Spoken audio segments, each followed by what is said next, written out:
Okay, this is the Palais Bourbon. This was originally a country house built for the daughter of King Louis XIV, Louise de Bourbon. It's been changed quite a bit. The original country house was actually designed by two former assistants of Mansour, and it's just been added on ever since. Like when it was sold to the Prince of Condé, he turned it into more of a neoclassical slash militaristic building because he was a war hero during the 7 Years' War. So, the facade here is definitely of neoclassical design. And yeah, during the French Revolution, it was the home of the French governing body, the Council of 500, until November 9th, 1799, when Napoleon instituted a coup d'etat. Basically, he got a bunch of grenadiers together and marched into the chambers and proclaimed himself first consul. And that was pretty much the end of the Council of 500 because he replaced them with the consulate, which was more or less a puppet government under his command. And then, of course, on December 2nd, 1804, Napoleon crowned himself emperor. I say I am Napoleon Emperor. So then after that, in 1806, Napoleon did a bunch of add-ons and renovations to the building. Then after his fall, the Bourbons came back into power and actually kept some of the democratic institutions that came about during the revolution, like they had a senate and stuff. But then the other French republics came along and the other French empires came along, and yeah, just the French government has been kind of crazy the last 200 years. But yeah, eventually this would be the National Assembly. And then on the other side of town, they have the Senate. So basically the two branches of the French government here. I guess you could kind of consider the National Assembly like the House of Representatives in America. And the Senate is the Senate, naturally. But yeah, a lot of crazy stuff has happened here. Like, this is where France declared war on Germany to start off World War I in 1914. And then the Nazis took over the building and during World War II. And in fact, when the Allies came and took Paris back, there was actually some fighting going on at the National Assembly. And unfortunately, there was a fire that spread to the library, which is just amazing. And unfortunately, 20,000 books were burned during that. But thanks to the son of Charles de Gaulle, they were able to get the Nazis to surrender and save the rest of the library. But yeah, this is a beautiful building on the inside. You can't go inside in the game, unfortunately, but yeah, it's a magnificent building. Lots of artwork and just tons of salons, and the library is amazing. And you got the Hotel de la Salle right there. I mean, it's just... yeah, this is a magnificent structure. Definitely a lot more fancy than Capitol in America, but yeah, this is definitely a cool place. A whole lot of history has happened here in the last 200 years, so yeah, it's definitely a cool building and really is beautiful. I really love this neoclassical style. You know, the columns, the statues, I mean, it really is nice. All right, let's see what it says. Yeah, Louis the 15th. He's one that sold it to the Prince of Condé. Yeah. Council of the 500. Yeah. Assembly Nationale. Yeah, let's get a closer look at the outside of the building. Oh shit. I guess I'm not supposed to be here. Great.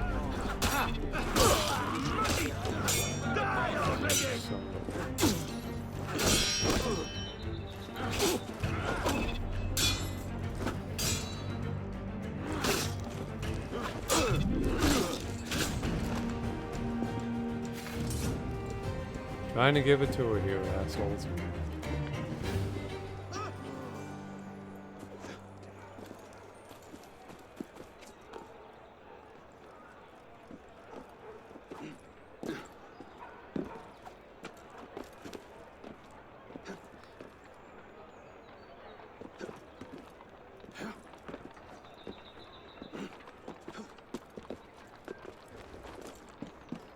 See what we got up here.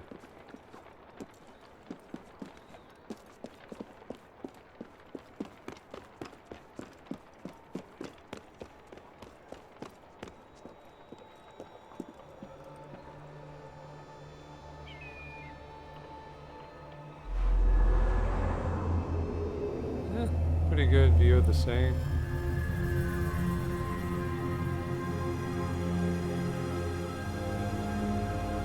Yeah, unlike the other buildings, I think this is about how big this one is.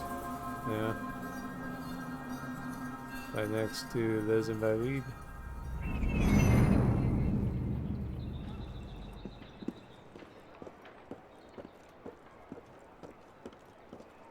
Yeah, it looks like they're doing some renovations on it now.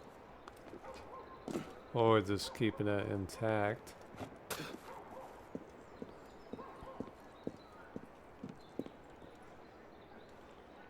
Yeah, something.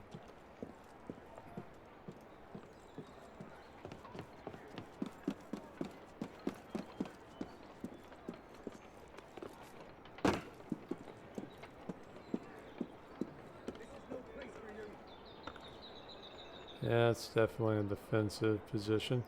Choke point, 2 cannon, get some canister fire. Yeah, definitely hold out here.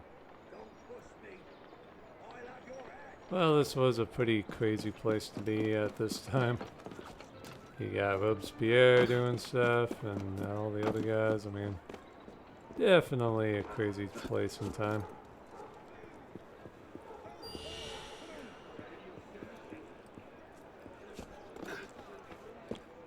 Yeah, here's that neoclassical entrance. Think we wouldn't figure out it was a fake name? Nice clock. That's still there, I believe. Mistaken me for someone else, I swear. Yeah, the inside of this building is just woof. Amazing artwork, and I mean, hell, some of the furniture has even been designed by Jacques-Louis David. Hey, a cat. Yeah, I wonder if this is the Hotel de l'Assay. I don't know. Definitely seems like kind of a lounge area for the politicians.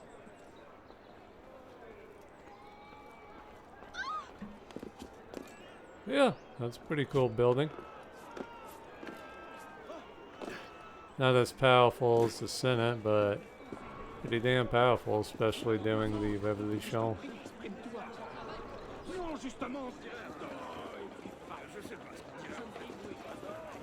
Pretty cool to imagine in a few years Napoleon's gonna storm in there and, you know, Chambre des Députés?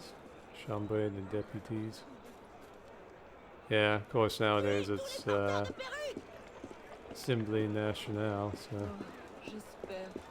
Yeah, that's where Napoleon will really take life by the horns.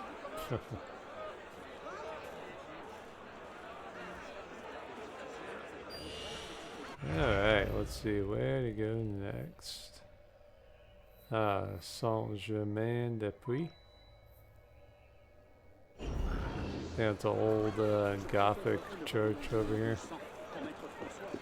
Alright, let's take a tour through Paris streets, I guess. You better get used to it, you're gonna be doing this in real life. Where's the bird? Nice flower cart. Be a little weird if I get to Paris and it looks like this. Be like, okay, what the fuck happened? Is this some kind of throwback Thursday I'm not aware of? I wonder how it smelled here. Somehow you don't see too many animals. Well, like people aren't pissing and shitting in the streets. Maison Coulon. Or Coulon. Excuse me. Yeah, there's Saint-Germain. Get away, beggar.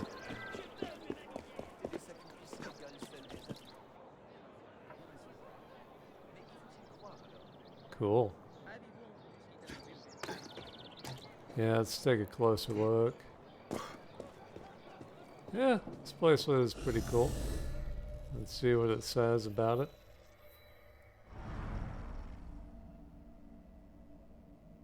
Yeah, that's pretty crazy. The original church was built in 558. I mean, this has got to be like the oldest church in Paris. Yeah, I think the original church was commissioned by King Childebert the First, who was the son of King Clovis. And King Clovis was like the greatest, the original great Frankish king. He was like the one that united all of the other Frankish chieftains under his rule and was basically the father of France. So, yeah, Childebert had a pretty cool father. I think Childebert was king of Paris, if I'm not mistaken, because I think Clovis's kingdom was divided up amongst his sons, oddly enough. I guess that kind of worked out. But yeah, it gets its name from Saint-Germain, who I think dedicated the original church and was like a patron saint of the poor and stuff. So it's pretty cool.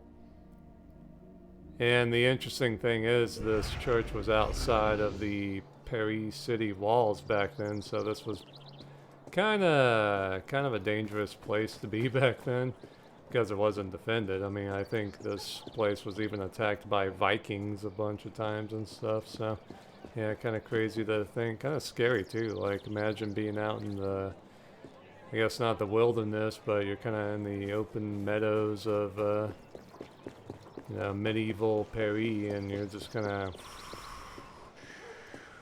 just kind of out there by yourself. You got Vikings and bandits and stuff.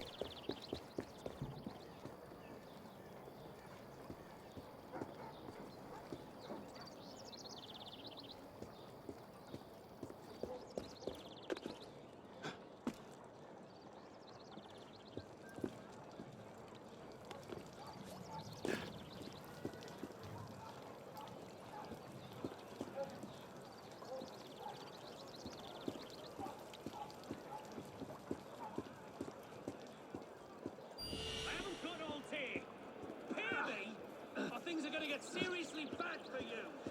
I'm not gonna let you push me around. I won't tell you anything.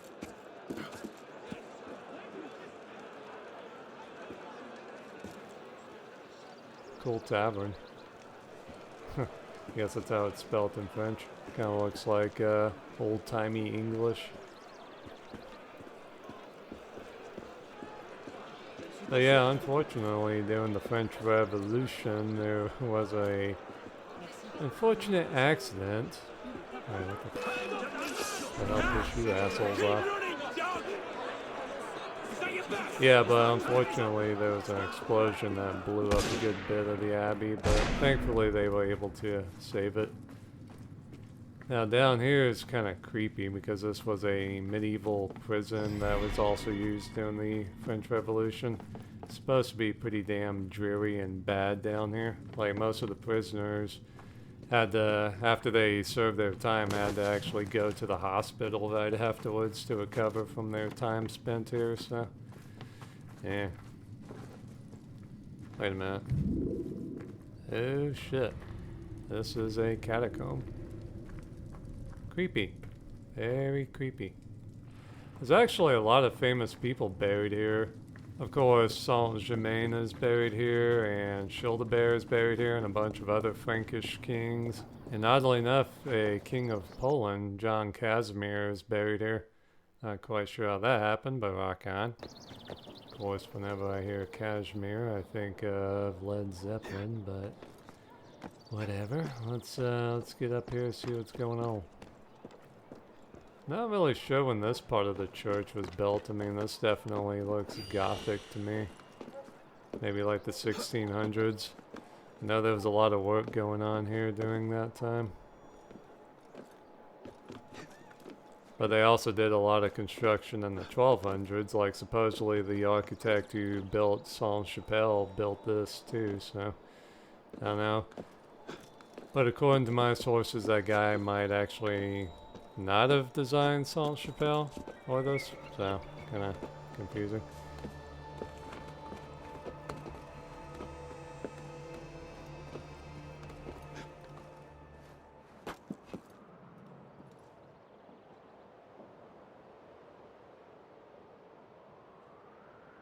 Yeah, it looks like it was built in the typical cross design, except for that little add-on there at the end there. Not really sure why they put that there, but yeah, it looks like a typical cross design. Alright, let's get a look, shall we?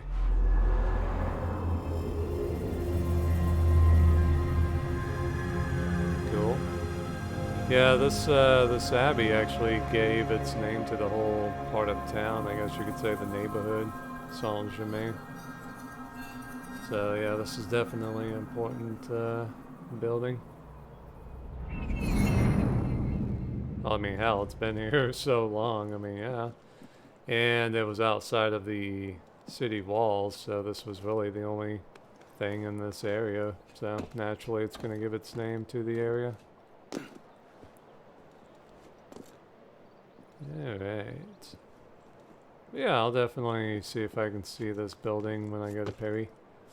Don't know if I'll take a tour or anything. Not really that interested in it, but definitely want to see it. Wonder if the underground prison is still there. That would be kind of creepy. Because like most prisons during the French Revolution, the September Massacre definitely took place here. That was in 1792. Basically, a bunch of foreign countries were about to invade France because they were afraid the, French Revolution would spread to other parts of Europe. The ideals and all that. So a bunch of other countries and empires were about to invade. So the more radical, I guess, people of Paris were afraid that all the prisoners in prison in Paris would, when the foreign armies attacked Paris, they would try and break out and attack the citizens of Paris. So they were like, let's just kill all the prisoners in the city. So people ransacked the prisons and just killed all the prisoners, like thousands of them were slaughtered. So that's kind of scary and creepy. And the revolution government kind of turned a blind eye to it, or blind eye, what is it, blind's eye to it? Yeah, that sounds right. So yeah, kind of crazy. I mean, they killed men, women. I mean, they did not care. They slaughtered everyone. Yeah, Paris definitely got a dark history. I'll probably go into that somewhat.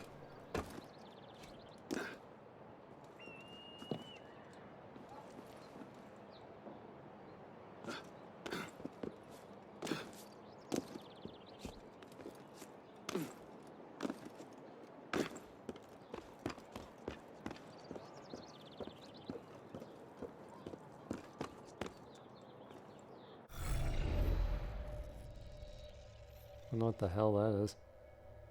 I don't know. Well, it doesn't have a name to it. Alright, let's go to the Palais de Luxembourg. It's pretty far away. But yeah, Saint-Germain's pretty cool. Definitely try and check this place out. Wonder where everyone's buried, I guess, underneath in the catacombs. Be a little creepy to go and check that out.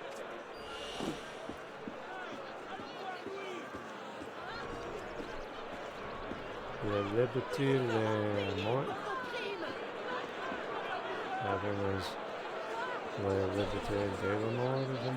Yeah. Guess Liberty or Death. A little Patrick Henry for you. Palais Français.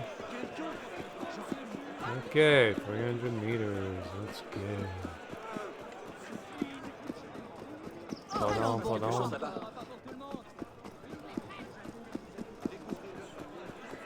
Yeah, it's so bon. I'll check that out next.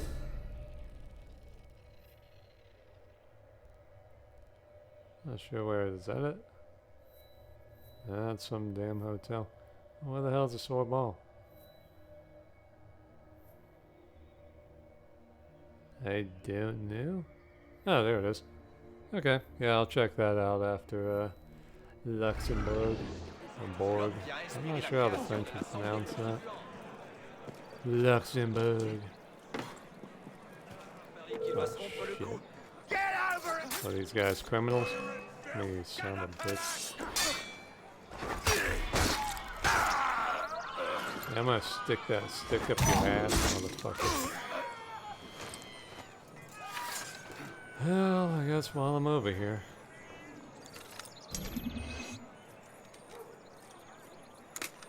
Sorry people, just a little detour on our tour.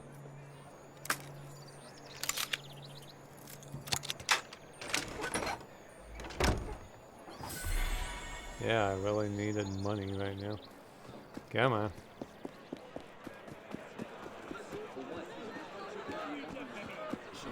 I have a feeling this part of town is really smell bad. Hey, prostitutes. Mental note for later.